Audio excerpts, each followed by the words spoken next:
Subscribe करिए हमारे channel target UP TET CTET को और बेल आइकन को दबाइए। हेलो फ्रेंड्स, मैं रेनू स्वागत करती हूँ आप सभी भावी अध्यापक एवं अध्यापिकाओं का आपके अपने channel target UP TET CTET में। दोस्तों, आज की इस वीडियो में हम आपके डीएलएड थर्ड सेमेस्टर के सेकेंड पेपर समावेशी शिक्षा के मोस्ट इंपोर्टेंट अतिलघु उत्तरीय क्वेश्चंस में क्वेश्चन नंबर 66 से इस वीडियो में देखने वाले हैं। क्वेश्चन नंबर 65 तक ऑलरेडी मैंने पिछली वीडियो में पढ़ा दिया था। जिन भी प्रशिक्षुओं ने पिछली वीडियोस नहीं देखी है उसका लिंक आपको डिस्क्रिप्शन बॉक्स और कमेंट बॉक्स में मिल जाएगा, वहां पर जाकर के आप उन वीडियोस को देख सकते हैं। दोस्तों चलिए अभी स्टार्ट करते हैं क्वेश्चन नंबर 66 से। प्रतिभाशाली बच्चों की बुद्धि लब्धि कितनी होती है? तो प्रतिभाशाली बच्चों की जो बुद्धि लब्धि होती है वो 140 से अधिक होती है। क्वेश्चन नंबर 67 है, बुद्धि लब्धि से आप क्या समझते हैं अथवा बुद्धि परीक्षण हेतु निर्धारित सूत्र लिखिए। दोस्तों, बुद्धि परीक्षण मानसिक आयु तथा वास्तविक आयु के अनुपात में 100 से गुणा करने पर जो अंक प्राप्त होता है उसे हम बुद्धि लब्धि कहते हैं। बुद्धि लब्धि बराबर मानसिक आयु बटे वास्तविक आयु गुणे 100। अगर किसी बच्चे की मानसिक आयु 5 वर्ष है और उसकी वास्तविक आयु 4 वर्ष है तो इसमें हम जब 100 का गुणा करेंगे तो ये आ जाएगा 125, यानी कि उस बच्चे की बुद्धि लब्धि 125 है। इस तरीके से हम यहाँ पर बुद्धि लब्धि का फॉर्मूला लगा करके आसानी से बुद्धि लब्धि प्राप्त कर लेते हैं। और इसका फॉर्मूला आप याद रखिएगा, यूपी टेट में भी कई बार पूछा गया है, ये बार बार ये क्वेश्चन रिपीट हुआ है। बुद्धि लब्धि बराबर मानसिक आयु बटे वास्तविक आयु गुणे 100 याद रखिएगा दोस्तों। इसके बाद क्वेश्चन नंबर 68 है, शैक्षिक रूप से पिछड़े बच्चों की परिभाषा सिरिल बर्ट के अनुसार लिखें। पिछड़े बच्चे वे कहलाते हैं जिनकी शैक्षिक उपलब्धि या बुद्धि या शिक्षा 85 से कम होती है। क्वेश्चन नंबर 69 है, किसका कथन है विशिष्ट बालक जैसा कि बाल मनोविज्ञान में प्रयुक्त होता है से तात्पर्य अत्यधिक प्रवीण एवं प्रतिभाशाली बालकों के साथ साथ उन बालकों से भी है जो निम्न बुद्धि या अन्य शिक्षण असमर्थताओं के होते हैं। यह कथन किसका? दोस्तों यह कथन है रेवर का। क्वेश्चन नंबर 70 है, पिछड़े बच्चों से आप क्या समझते हैं? सोनेल के अनुसार पिछड़ा हुआ बच्चा वह है जो अपनी आयु के अन्य बच्चों की तुलना में अत्यधिक शैक्षिक दुर्बलता को प्रदर्शित करे, यानी कि वह बच्चा जिस क्लास में है उस क्लास के वह सवाल नहीं हल कर पाता है या फिर उस क्लास के बच्चों के साथ वो समायोजित नहीं कर पाता है तो वह बच्चा पिछड़े बच्चों की श्रेणी में आ जाएगा। क्वेश्चन नंबर 71 है, पिछड़े बच्चों की विशेषताएं क्या क्या होती हैं? 2019 में ये क्वेश्चन पूछा गया है। पिछड़े बालकों की 2 विशेषताएं बताइए। इस तरीके से भी क्वेश्चन आता है एग्जाम में। तो चलिए हम देखते हैं। पहला है, पिछड़े बच्चों की बुद्धि लब्धि सामान्य या औसत से कम होती है। दूसरा है, पिछड़े बच्चों का अधिगम स्तर मंद होता है। इसके बाद तीसरा है, पिछड़े बच्चों का व्यवहार असमायोजित होता है। चौथा है, पिछड़े बच्चे जीवन में निराशा का अनुभव अत्यधिक करते हैं, यानी कि इनका अधिगम स्तर सीखने की जो गति होती है वो धीमी होती है। इसके अलावा इन बच्चों के ये बच्चे जीवन में निराशा का अनुभव करते हैं और इनकी बुद्धि लब्धि सामान्य या औसत से कम होती है। क्वेश्चन नंबर 72 है, पिछड़े बालकों की शिक्षा व्यवस्था कैसी होनी चाहिए? पिछड़े बालकों के लिए विद्यालय का वातावरण भय मुक्त होना चाहिए, यानी कि अगर बच्चा डरेगा तो वो अपनी बातों को सही से बता ही नहीं पाएगा शिक्षक को। इसलिए बहुत जरूरी है कि स्कूल का जो वातावरण हो वो कैसा होना चाहिए, वो भय मुक्त होना चाहिए। इसके अलावा पिछड़े बालकों के मानसिक योग्यता के लिए पाठ्यक्रम को तय करना चाहिए। अगर बच्चा पिछड़ा हुआ है तो उसी के अनुसार उसका सिलेबस भी होना चाहिए, बहुत टफ नहीं होना चाहिए। बच्चे की योग्यता को ध्यान में रख करके ही उसका सिलेबस बनाना चाहिए ताकि आसानी से हम उसको पढ़ा सकें। इसके बाद क्वेश्चन नंबर 73 है, वंचना से आपका क्या अभिप्राय है? दोस्तों, वंचना एक सामाजिक आर्थिक संप्रत्यय है। वंचना की अवधारणा व्यक्ति की असुविधाओं एवं अभावों की ओर संकेत करता है।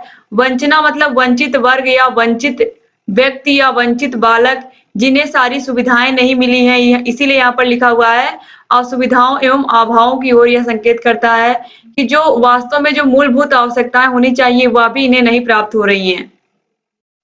क्वेश्चन नंबर 74 है, समस्यात्मक बच्चों से क्या अभिप्राय है?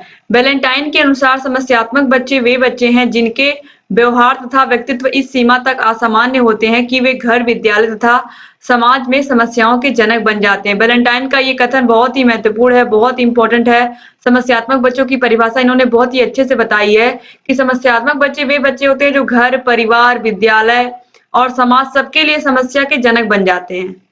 क्वेश्चन नंबर 75 है, निर्देशन का अर्थ बताइए। निर्देशन या गाइडेंस शब्द का हिंदी रूपांतरण है जिसका सामान्य अर्थ मदद करने से लिया जाता है। जोनस के शब्दों में निर्देशन का अर्थ है प्रदर्शन करना, इंगित करना, सूचित करना तथा पथ प्रदर्शन करना।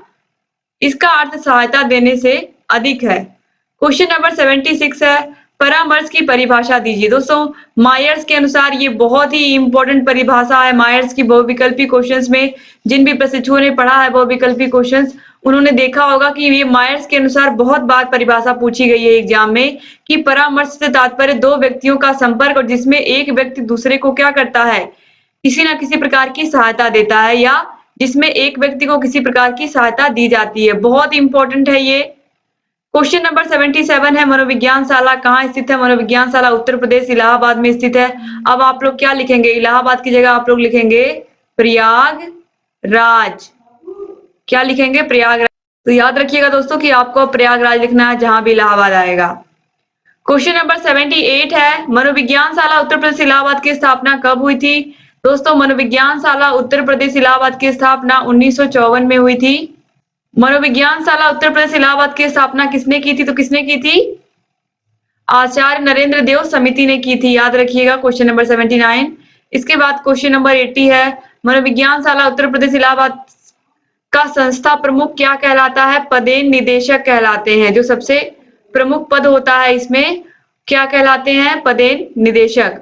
क्वेश्चन नंबर 81 है, मनोविज्ञान शाला उत्तर प्रदेश इलाहाबाद के संचालन हेतु कितने पद सृजित हैं। तो मनोविज्ञान शाला उत्तर प्रदेश इलाहाबाद के संचालन हेतु 2 पद सृजित हैं। क्वेश्चन नंबर 82 है, जिला चिकित्सालय की विशेषज्ञ समिति का नेतृत्व कौन करता है। जिला चिकित्सालय, तो जिला में जो सबसे बड़ा अधिकारी होगा चिकित्सा का वो होगा मुख्य चिकित्सा अधिकारी यानी कि सीएमओ। क्वेश्चन नंबर 83 है, विशिष्ट आवश्यकता वाले बच्चों से क्या अभिप्राय है। जो बच्चे सामान्य बच्चों से भिन्न होते हैं वे विशिष्ट बच्चे कहलाते हैं। विशिष्ट बच्चों के अंतर्गत शारीरिक रूप से अक्षम, प्रतिभाशाली, मंदबुद्धि, शैक्षिक रूप से पिछड़े आदि प्रकार के बच्चे आते हैं। क्वेश्चन नंबर 84 है, शैक्षिक रूप से पिछड़ेपन या मंदता का कारण बताइए। शारीरिक कारण, मानसिक कारण, विद्यालय का कारण या पारिवारिक कारण। क्वेश्चन नंबर 85 है, पिछड़ेपन या मंदता के निवारण के उपाय बताइए। तो विद्यार्थियों के लिए उनकी योग्यता के अनुकूल पाठ्यक्रम बनाया जाए। इसके अलावा परामर्श समय पर बल दिया जाए। यहाँ पर बताया गया है कि जो पिछड़े बच्चे हैं उनके पिछड़ेपन को, मंदता को कैसे दूर कर सकते हैं हम, तो उनकी योग्यता के अनुकूल पाठ्यक्रम बनाएं। यानी कि वो जितना जानते हैं या जितना वह अच्छा कर सकते हैं जितने में, उस तरीके से उनका पाठ्यक्रम बनाया जाए जिसको पढ़ने में वह सहज महसूस करें। इसके अलावा उन्हें समय समय पर परामर्श भी दिया जाए। क्वेश्चन नंबर 86 है, समावेशी शिक्षा का उद्देश्य बताइए। तो विशिष्ट बच्चों को आत्मनिर्भर बनाकर उन्हें समाज की मुख्य धारा से जोड़ना। विशिष्ट बच्चों का मतलब जैसे जो विकलांग बच्चे हैं, जो कहीं ना कहीं अक्षम हैं, इसके अलावा जो मानसिक रूप से मंद बालक हैं, इसके अलावा जो प्रतिभाशाली बालक हैं, सभी बालक आते हैं विशिष्ट बच्चों के अंतर्गत, आपको पता ही है। तो इन बच्चों को हमें आत्मनिर्भर बनाकर समाज की मुख्य धारा से जोड़ना है और बच्चों में विशिष्ट बच्चों की पहचान कर उनमें छिपी हुई कमजोरी को दूर करना है। लोकतांत्रिक मूल्यों के उद्देश्य को प्राप्त करना है और जागरूकता की भावना का विकास करना है। क्वेश्चन नंबर 87 है, समावेशी शिक्षा का अधिनियम वर्ष बताइए। तो समावेशी शिक्षा का अधिनियम वर्ष 1995 है। क्वेश्चन नंबर 88 है, नेशनल ट्रस्ट एक्ट कब स्थापित हुआ। तो नेशनल ट्रस्ट एक्ट 1999 में स्थापित हुआ था। क्वेश्चन नंबर 89 है, भारतीय संविधान की किस धारा के तहत अनुसूचित जाति और अनुसूचित जनजाति के बच्चों के लिए शिक्षा मुहैया कराने का प्रावधान है। तो धारा 15 के 4वें भाग में और धारा 45 तथा धारा 46 के तहत। क्वेश्चन नंबर 90 है, समावेशी शिक्षा का महत्व या आवश्यकता बताइए। समावेशी शिक्षा के द्वारा विशिष्ट बच्चों के अंदर छिपी हुई प्रतिभा को निखारा जाता है। समावेशी शिक्षा के द्वारा बच्चों को आत्मनिर्भर बनाया जाता है। समावेशी शिक्षा के द्वारा बच्चों में जागरूकता की भावना का विकास किया जाता है। क्वेश्चन नंबर 91 है, समावेशी शिक्षा तथा एकीकरण के सिद्धांत का संबंध बताइए। तो समावेशी शिक्षा तथा एकीकरण के सिद्धांत का संबंध कनाडा तथा अमेरिका से जुड़ा हुआ है। क्वेश्चन नंबर 92 है, ईडीएसएस का पूरा नाम बताइए। इसे किस वर्ष प्रारंभ किया गया। तो ईडीएसएस का पूरा नाम है माध्यमिक स्तर पर निःशक्त जन समावेशी शिक्षा योजना। इसका प्रारंभ 2009-10 में हुआ था सन 2009-10 में। इसके बाद क्वेश्चन नंबर 93 है, निःशक्त व्यक्ति अधिनियम वर्ष बताइए। तो निःशक्त व्यक्ति अधिनियम का वर्ष 1995 है। क्वेश्चन नंबर 94 है, एकीकृत शिक्षा कब प्रारंभ हुई दोस्तों? तो एकीकृत शिक्षा प्रारंभ हुई 1974 में। क्वेश्चन नंबर 95 है, एकीकृत शिक्षा परियोजना का प्रारंभ कब हुआ दोस्तों? एकीकृत शिक्षा परियोजना का प्रारंभ दोस्तों एकीकृत शिक्षा परियोजना 1975 में लॉन्च की गई। याद रखिएगा आप लोग, 1975 में ये परियोजना प्रारंभ की गई। और यहाँ पर आपने देखा कि एकीकृत शिक्षा कब प्रारंभ हुई? तो 1974 में। और योजना कब बनी इसकी? यह परियोजना कब प्रारंभ हुई? ये 1975 में प्रारंभ हो गई। इसके बाद क्वेश्चन नंबर 96 है, समन्वित शिक्षा कब प्रारंभ हुई? समन्वित शिक्षा वर्ष 2005 में प्रारंभ हुई। क्वेश्चन नंबर 97 है, राष्ट्रीय विकलांग नीति कब आई? तो राष्ट्रीय विकलांग नीति 2006 में आई। और ये क्वेश्चन बहुत ही महत्वपूर्ण है, यूपी टेट और सुपर टेट की दृष्टि से भी बहुत महत्वपूर्ण है। क्वेश्चन नंबर 98 है, आईईडीसी का पूरा नाम बताइए, इसका प्रारंभ कब हुआ था? समेकित शिक्षा व्यवस्था योजना, इसका प्रारंभ 1974 ईस्वी में हुआ था। क्वेश्चन नंबर 99 है, निःशक्त जन अधिनियम कब बना? दोस्तों निःशक्त जन अधिनियम 1995 में बना। क्वेश्चन नंबर 100 है, एकीकृत शिक्षा क्या है? भारत में समावेशन प्रत्यय का प्रारंभ एकीकृत शिक्षा के रूप में हुआ है। एकीकृत शिक्षा के माध्यम से दृष्टिबाधित बच्चों को सामान्य बच्चों के साथ पास के सामान्य विद्यालय में ही शिक्षा देने की योजना है। यानी कि समावेशी शिक्षा को हम पहले एकीकृत शिक्षा के नाम से जानते थे। क्वेश्चन नंबर 101 है, वाक् दोष का अर्थ स्पष्ट कीजिए। वाक् दोष का अर्थ होता है ऐसे बच्चे जिनका उच्चारण दोषपूर्ण है, जिनका स्वर दोषपूर्ण है, जो अटकते हैं बोलने में, हकलाते हैं, देर से वाणी विकास होता है इनका, इत्यादि बच्चे वाक् दोष या वाणी दोष बच्चों के अंतर्गत आते हैं। 2016 में भी ये क्वेश्चन पूछा गया, 2018 में भी पूछा गया है, इंपॉर्टेंट क्वेश्चन है। क्वेश्चन नंबर 102 है, असुविधा संपन्न समूह के बच्चे हैं। दोस्तों असुविधा संपन्न समूह के बच्चे कौन होते हैं? शारीरिक रूप से विकलांग बालक, मानसिक रूप से विकलांग बालक, अनुसूचित जाति के बच्चे, अनुसूचित जनजाति के बच्चे। ये बच्चे प्रमुख रूप से असुविधा संपन्न समूह के बच्चे होते हैं, जिन्हें सारी सुविधाएं नहीं मिली होती हैं। क्वेश्चन नंबर 103 है, टीकेए मेनन के अनुसार शैक्षिक रूप से पिछड़े बच्चे किन्हें कहते हैं? दोस्तों तो टीकेए मेनन के अनुसार भारतीय स्थिति में पिछड़ा बालक वह है जो अपनी कक्षा की औसत आयु से 1 से अधिक वर्ष बड़ा हो। क्वेश्चन नंबर 104 है, निर्देशन कितने प्रकार का होता है? निर्देशन 3 प्रकार का होता है, व्यक्तिगत निर्देशन, शैक्षिक निर्देशन और व्यावसायिक निर्देशन। क्वेश्चन नंबर 105 है, श्रवण विकलांग कितने प्रकार के होते हैं? तो श्रवण विकलांग यहाँ पर आप देखिए चालकी श्रवण दोष और संवेदनिक श्रवण दोष। क्वेश्चन नंबर 106 है, अन्वेषण विधि के खोजकर्ता हैं। दोस्तों अन्वेषण विधि या खोज विधि के खोजकर्ता हैं प्रोफेसर आर्मस्ट्रांग, या जिसे हम ह्यूरिस्टिक विधि भी कहते हैं। क्वेश्चन नंबर 107 है, प्रोजेक्ट विधि के खोजकर्ता कौन है? प्रोजेक्ट विधि किलपैट्रिक। क्वेश्चन नंबर 108 है, टीएटी का प्रयोग किस टेस्ट के लिए होता है? दोस्तों टीएटी परीक्षण व्यक्तित्व परीक्षण है, थीमेटिक अप्रेंट टेस्ट इसका फुल फॉर्म होता है।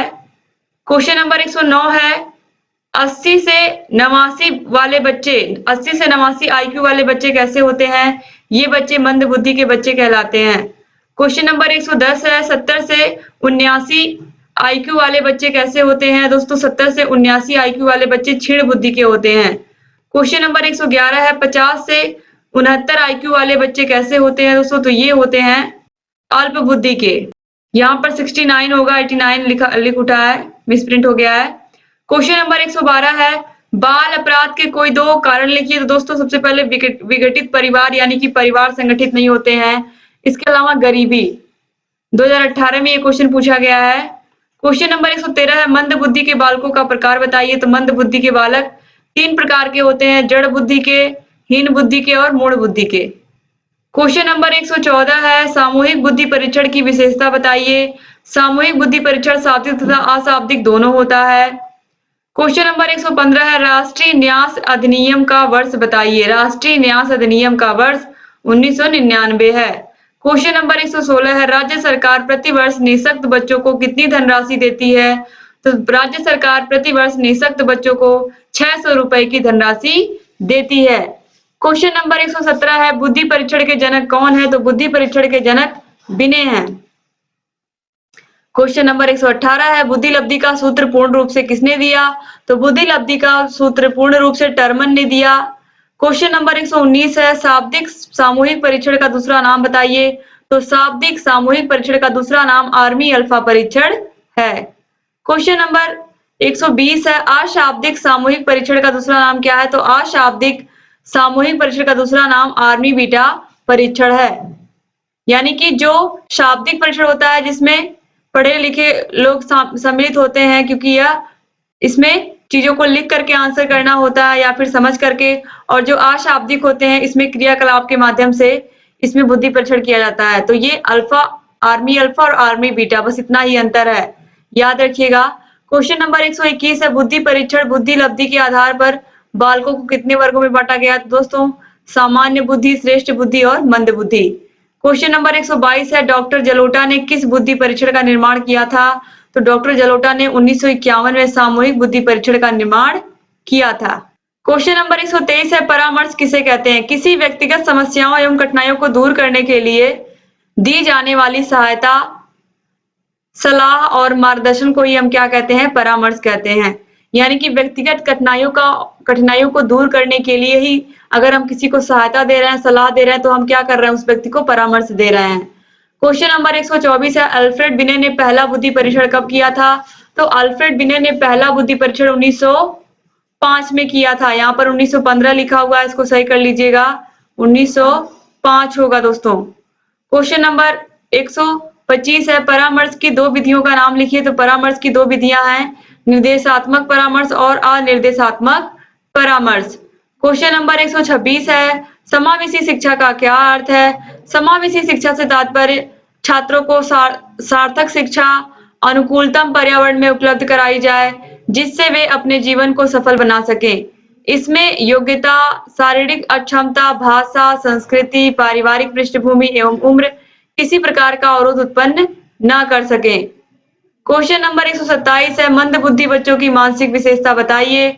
तो मंद बुद्धि बच्चों की मानसिक विशेषताएं इस प्रकार हैं, बुद्धि लब्धि सामान्य बालकों से कम होती है, जन्मजात मानसिक क्रियाएं सामान्य बालकों की अपेक्षा कम होती है, स्मृति विस्तार एवं ध्यान विस्तार भी बहुत ही कम होता है इन बच्चों का। यानी कि जो मंद बुद्धि के बच्चे होते हैं, ये सामान्य बच्चों की तरह उतना सोच नहीं पाते हैं, उतनी मानसिक क्रियाएं नहीं कर पाते हैं। ये इनकी सोच मतलब ये बहुत देर तक कंसंट्रेट नहीं हो पाते हैं किसी चीज पर, ये चीजों को याद रखने में असमर्थ होते हैं, यानी कि चीजों को भूल जाते हैं। तो इस प्रकार के बालक क्या कहलाते हैं? मंद बुद्धि के बालक कहलाते हैं। 2017 में दोस्तों ये देखिए क्वेश्चन पूछा गया है। जितने भी क्वेश्चंस यहाँ पर मैंने कराए हैं सब बहुत ही महत्वपूर्ण है, सभी को आप एग्जाम में पढ़ के जाइएगा, और इतने अच्छे से मैंने समझाया है कि आपको ये भूलेंगे भी नहीं। क्वेश्चन नंबर 128 है, निर्देशन का अर्थ स्पष्ट कीजिए। निर्देशन एक व्यक्तिगत कार्य है जिसके द्वारा छात्रों को उनकी समस्याओं का समाधान करने हेतु प्रेरित किया जाता है। निर्देशक समस्याओं का समाधान स्वयं नहीं करता है, वरन ऐसी विधियां बताता है जिनका प्रयोग करके बालक उन समस्याओं को स्वयं सुलझा सकता है। दोस्तों, निर्देशक का काम बस इतना होता है कि बच्चों को प्रेरित करना, या जो भी व्यक्ति निर्देशन में शामिल हो रहा है, जो आपसे निर्देश लेना चाहता है, उसके समस्याओं को आपको इस तरीके से आपको परिस्थितियां उत्पन्न कर देनी है, इस तरीके से उन्हें रास्ता बताना है कि आसानी से उस रास्ते पर चल करके वह अपनी समस्याओं से निजात पा लें। इसके अलावा 129 नंबर क्वेश्चन है, बुद्धि परीक्षण कितने प्रकार के होते हैं?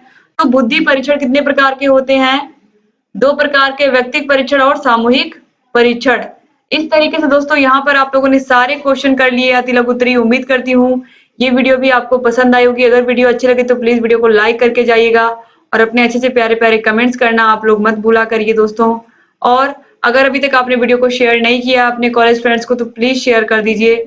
जितना अधिक से अधिक आप इस वीडियो को शेयर करेंगे, उतने अधिक से अधिक प्रशिक्षुओं तक ये वीडियोस पहुंचेंगे, और हमारे डीएलएड के भाई बहन हमसे जुड़ करके इन वीडियोस का लाभ ले सकेंगे।